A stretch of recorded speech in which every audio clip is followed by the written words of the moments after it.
Welcome back to Make Me a Fan. I'm the Jag. I'm Pete. And today we are coming to you via special request. Absolutely. There's a certain young man who goes by the name of Crocodile Troy right here on YouTube. His first name is Nick, and he contacted us on Facebook, right? Yes.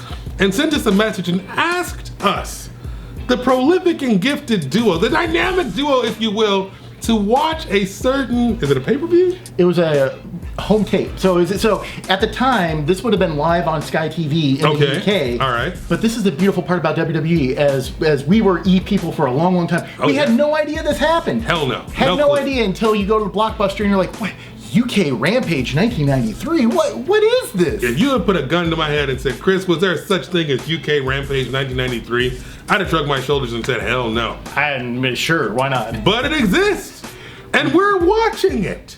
Because of this guy, his first name is Nick, Crocodile Troy, we're watching this ridiculous 1993 English UK show. Yeah, it was. It's in Sheffield. It's in I don't even Sheffield, know England. what to say about this thing. Look. So yeah, well, I was gonna say, what did you even think of just the intro and the weirdness in the Ico Pro 1993? It looked old as dirt. Did TV look this bad when we watched it in the 90s? It was. I thought it looked great. It was cutting edge. It was sharp. Remember watching like Michael Jackson in the Super Bowl halftime show?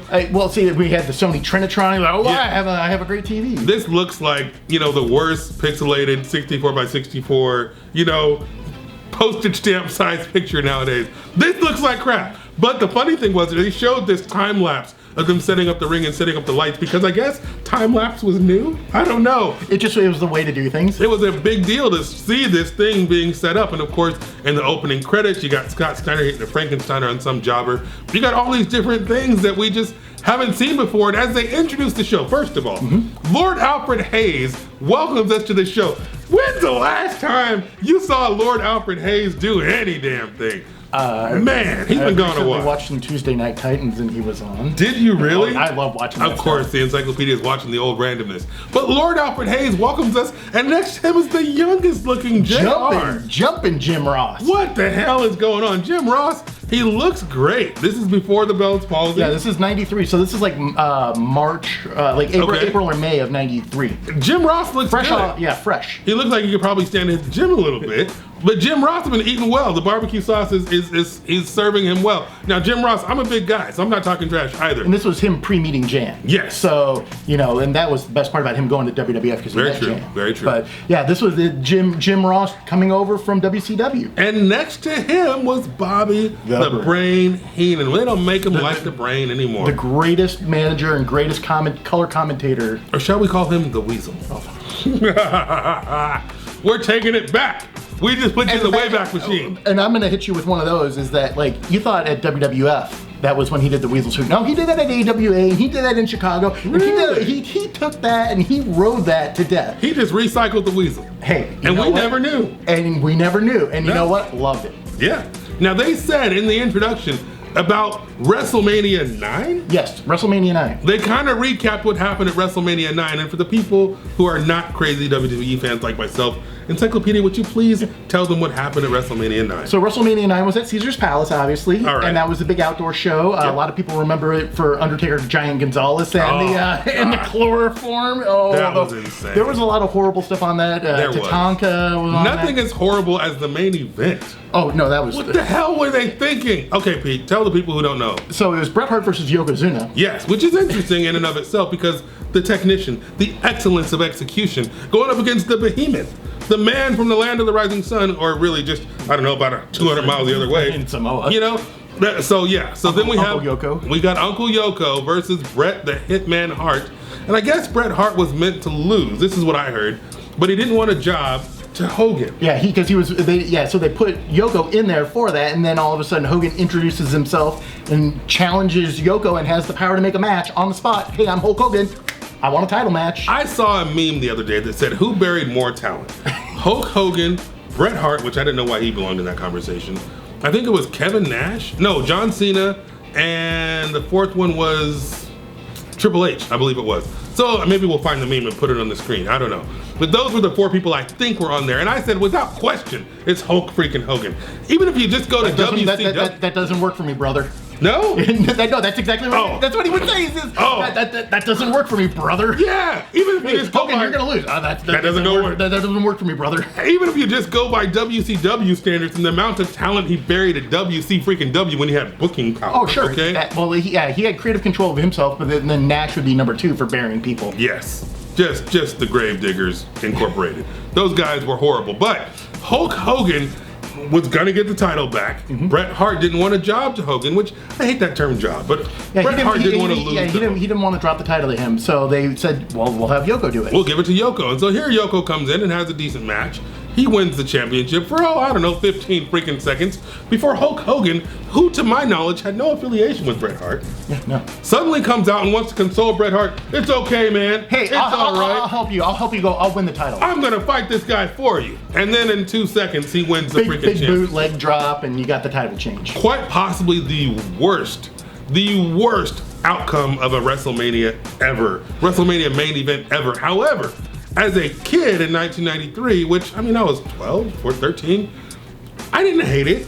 Yeah, I didn't see it live, so I ended up renting it on tape when I was in Detroit. So that's how I saw WrestleMania 9. And I was Looking back, though, that's horrible. Come on. Yeah, no, it's not great. But that's the kind of crap you can do when you're the only show in town. Sure. We want to give this on our champion. This guy doesn't want to drop the title, so we're going to put it on you for 10 seconds, and then you're going to win it with the most boring combination of finishing ever. Craptastic, but... So that set the stage for where we're at. So this is like a couple of weeks after WrestleMania. They've gone over to England, which is the traditional tour, is that after you have WrestleMania, they always go over to Europe. Okay, very cool. So that's always the thing. So we get to Europe, we get to England, and the crowd is on freaking fire. The building's sold out. They're hanging from the rafters. They're doing all their typical football chants and they're excited. Let's go.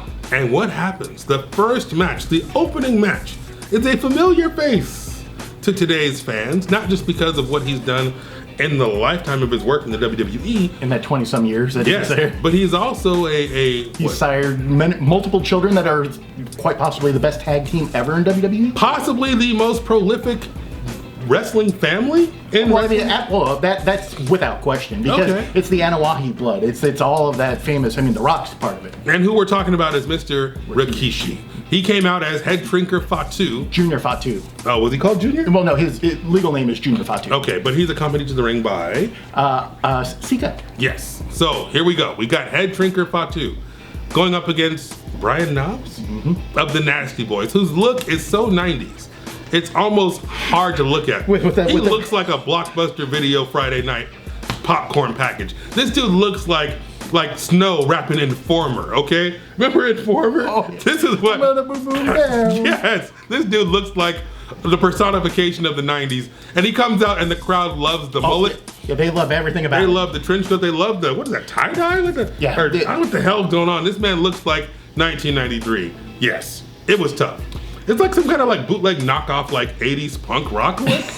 For sure. And half the punk rock bands worth the crap started in England. Right. So he's coming there looking like the 1990s knockoff of, Sid Vicious or something, and the crowd can't get enough. They are hot to trot for a match that nobody, as you said, in America would pay to see. If you were at a show, you'd get up and now they'd been a bathroom break. For real. I'm going to check the merch table. I'll be right back. Fatu versus Brian Knobbs? And they tore the house down. And they did, and the crowd was enthusiastic. They loved every minute of it. They were hanging off every move and all of that. I'm telling you, man, I am surprised.